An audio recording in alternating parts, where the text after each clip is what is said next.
Hey guys, it's Yvette, and I'm coming to you from my living room, and I am in my PJs and, just settled here on the sofa, and I thought I would make a book review video for you right now. I just finished a book that's called The Stolen Marriage by Diane Chamberlain, and I think that I got this book like on special on Audible, or I'm trying to remember what drew me to this book because actually I had, believe it or not, had never heard of Diane Chamberlain. And the book just came highly recommended by someone. I can't remember who. Apologies. But I wanted to do a review on this book because it's very interesting. This book was written back mostly in 1944, and the war was going on, and the polio epidemic was, something very real at that time. And the thing that really got me about the book,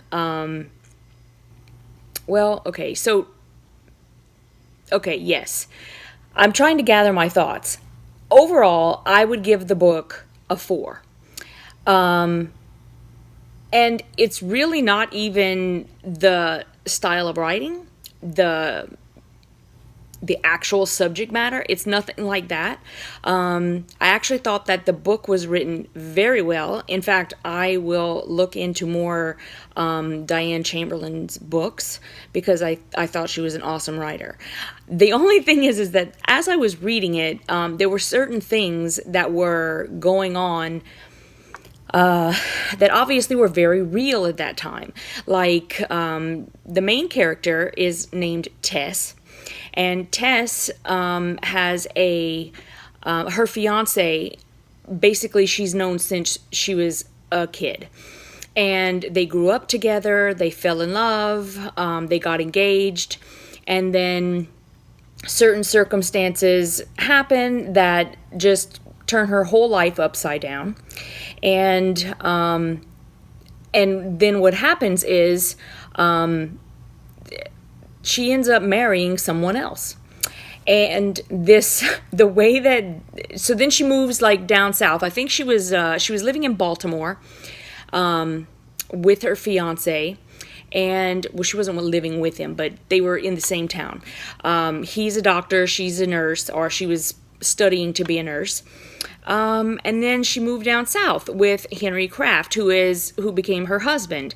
And to me, what really stood out, about that point in time is that she was pretty much not allowed to just be herself anymore. Up in Baltimore, she was Catholic, and when she moved down south, everybody down there was Baptist. So she just, they just told her, they were like, well, you're not Catholic anymore. Now you're Baptist, and don't tell anybody that you were ever Catholic. We don't want anybody to know that you were Catholic. And various other things like, she wanted to do nursing. Well, that was just out of the question. She, was not going to be a nurse. It's beneath anyone who's a Kraft and a woman to have an occupation. There's no need for her to have an occupation. Henry has plenty of money. No need for her to work. So whether or not she wanted to work was, didn't even matter. They said no, that's it. And her mother-in-law thought the same thing, didn't want her to work. I don't know. I just kept getting rubbed the wrong way about all of this stuff, where I think about how women were treated back then. And not only women. I mean, the story, with all these kids having polio, and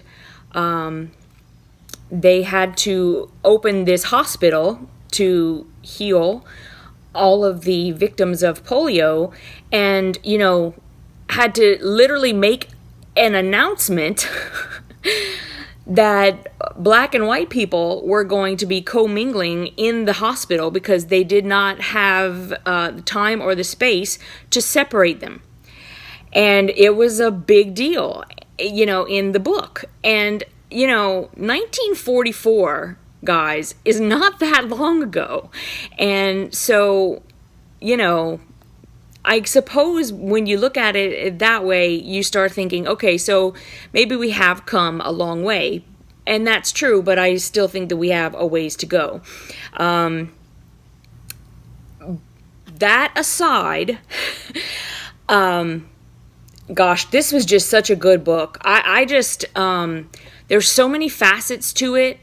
I think that there's pretty much something in there for everybody. And, yeah, it was interesting. And like the things that, you know, ended up happening were, and yes, I think at the end, you know, it sort of got tied up with a little bow, but I kind of like books like that. And, you know, I like for the author to finish the story. Tell me, you know, I mean, like at least get to a point where I'm satisfied that I know, you know, sort of what's going to happen next. I don't like when a book ends and it's sort of left up to me to figure it out. I mean, that's why I buy a book, for you to tell me a story. I mean, if I wanted something, you know, all up in the air, then I would buy a specific book like that. And this book is not like that. It actually tells the whole story. I really appreciate that. And anyways, I just highly recommend it. I think that you guys would like it. The Stolen Marriage by Diane Chamberlain. That's my review, and I will see you guys with my next one. Good night.